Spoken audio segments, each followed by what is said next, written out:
Hello and welcome back. आज हम बात करेंगे अहमदाबाद प्लेन क्रैश के बारे में। एयर इंडिया फ्लाइट 171 एक बोइंग 787 जो सिर्फ 32 सेकंड्स की फ्लाइट लेकर ही क्रैश हो गया। इस क्रैश ने पूरा देश हिला दिया और अब एयरक्राफ्ट एक्सीडेंट इन्वेस्टिगेशन ब्यूरो की रिपोर्ट के बाद नए अपडेट्स भी सामने आए हैं।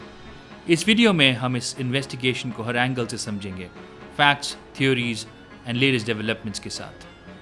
12 जून, टाइम था दोपहर का 1:38। एयर इंडिया फ्लाइट 171 ने अहमदाबाद के सरदार वल्लभ भाई इंटरनेशनल एयरपोर्ट से लंदन के लिए टेक ऑफ किया, लेकिन बस 32 सेकंड्स के अंदर ही प्लेन के दोनों इंजन फेल हो गए और प्लेन पास ही के एक मेडिकल कॉलेज हॉस्टल पर गिर गया।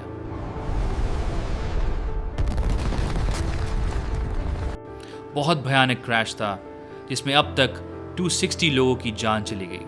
And this number includes the passengers on board, crew members and local residents on the ground. AAIB की preliminary reports के हिसाब से प्लेन के दोनों फ्यूल कंट्रोल स्विचेस जो रन पे होने चाहिए थे वो किसी वजह से कट ऑफ पोजीशन में चले गए। इसी वजह से दोनों इंजन्स बंद हो गए और प्लेन क्रैश हो गया। AAIB एक गवर्नमेंट बॉडी है जो मिनिस्ट्री ऑफ सिविल एविएशन के अंडर आती है, जिसका काम है इंडिया के अंदर होने वाले सिविल एविएशन एक्सीडेंट्स और बड़े एयरक्राफ्ट इंसिडेंट्स की इन्वेस्टिगेशन करना। कॉकपिट वॉइस रिकॉर्डर में एक पायलट ने दूसरे पायलट से पूछा, why did you cut off the fuel? और दूसरे पायलट ने जवाब दिया, आई डिडंट डू इट। यानी कॉकपिट में कन्फ्यूजन था, ये स्विचेस कैसे बंद हो गए। हर प्लेन के कॉकपिट में फ्यूल कंट्रोल स्विचेस होते हैं। इनका काम होता है इंजन को फ्यूल सप्लाई देना या रोकना। नॉर्मली जब प्लेन फ्लाई करता है ये स्विचेस रन पोजिशन पर होते हैं, मतलब इंजन को फ्यूल मिलता रहता है। लेकिन अगर किसी वजह से ये स्विचेस कट ऑफ पोजिशन पर चले जाते हैं तो इंजन को फ्यूल सप्लाई बंद हो जाता है और इंजन तुरंत बंद हो सकता है। इसी वजह से अहमदाबाद क्रैश में सबसे बड़ा सवाल ये है कि टेक ऑफ के वक्त ये स्विचेस कैसे कट ऑफ पोजीशन पे चले गए। क्या ये किसी पायलट ने गलती से किया या कोई मैकेनिकल फेलियर था? ये इस इन्वेस्टिगेशन का सबसे इम्पोर्टेंट एंगल बना हुआ है। AAIB की रिपोर्ट ने बस फैक्ट्स प्रेजेंट किए हैं, किसी को ब्लेम नहीं किया गया अभी तक। US की सेफ्टी एजेंसी NTSB के चीफ जेनिफर होमेंडी ने भी मीडिया को बोला, अभी तक जो भी मीडिया रिपोर्ट्स आ रही हैं वो प्रीमेच्योर हैं या फिर स्पेकुलेटिव हैं। उन्होंने ये भी कहा, ऐसे इन्वेस्टिगेशंस बहुत कॉम्प्लेक्स होते हैं, पूरा सच समझने में समय लगता है। तो ये एक क्लियर मैसेज था कि अभी किसी कंक्लूजन पे मत पहुंचिए। अब सबसे बड़ा सवाल ये है, क्या ये ह्यूमन एरर था या फिर किसी मैकेनिकल प्रॉब्लम की वजह से हुआ?